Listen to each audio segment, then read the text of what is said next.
Alright, I'm gonna start with SSH, and we're gonna see how we're gonna use a public and private key for authentication. Let us prepare you to own, protect, and master your network. NetPrepare. So let's say you want to access a server and you don't want to use your username and password, as we said. So what you do, you generate a SSH public and private key with ID RSA. So you run the command SSH keygen. This will create two files for you, your public and private key. Usually the default location is under your home directory.ssh, but that doesn't have to be the case. And what you do, you copy this ID underscore RSA.pub to all the servers that you need access to. You put this key inside the authorized keys under your home directory .ssh/authorized key, and you'll be able to access all the servers who actually have that public key using your ID RSA private key. And let's say there's another user that need access to this to those servers. What they need to do is they'll share their public key with you, so they'll do the same thing as SSH keygen, and you could create their user first with their home directory, and you'll copy their public key to also the authorized key under their home directory. So whenever they try to access those servers, they'll be able to access them using their private.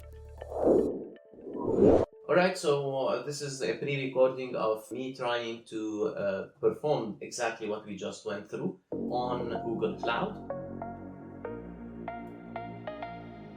So here I'm creating a new project, then I'm creating the virtual machine.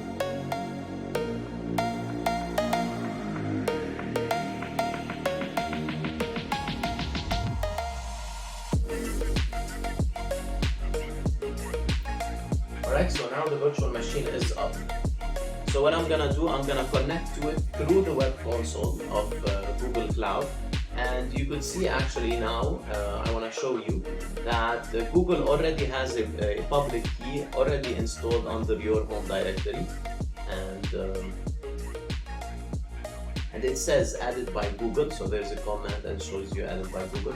So those are the public key that pre-existed. So I'm gonna create a new public and private key, and I'm gonna create a new user on the server on Google Cloud, and I'm gonna copy the new public key to that user.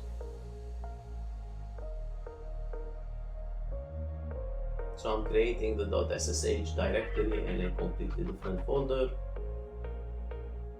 I'm generating the key, and you see this is the default home directory of the user Tony. But I want to put it in a different location. You don't have to enter a passphrase, but like it's better to do so that your key is encrypted. And you can see we've generated the public and private key. So now all we have to do is copy the public key to the authorized users of the new user, but we haven't created the new user yet. Also, like, restrict the use of password to access this account. We're not gonna do that here. Also, all that information, I'm putting it like random. You could put like the proper information.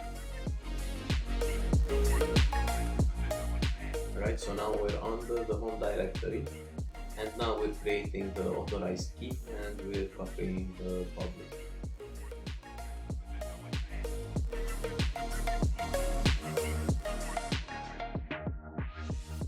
And also I'm gonna update the permissions for the authorized key just to make it more restrictive, but that's not a requirement. So now let's try to SSH to it. We're gonna get the external public IP,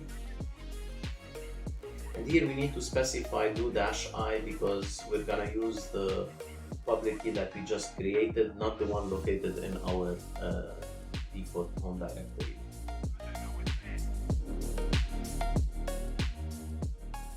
We're entering the password that we used to generate the key, and you can see we're on the server.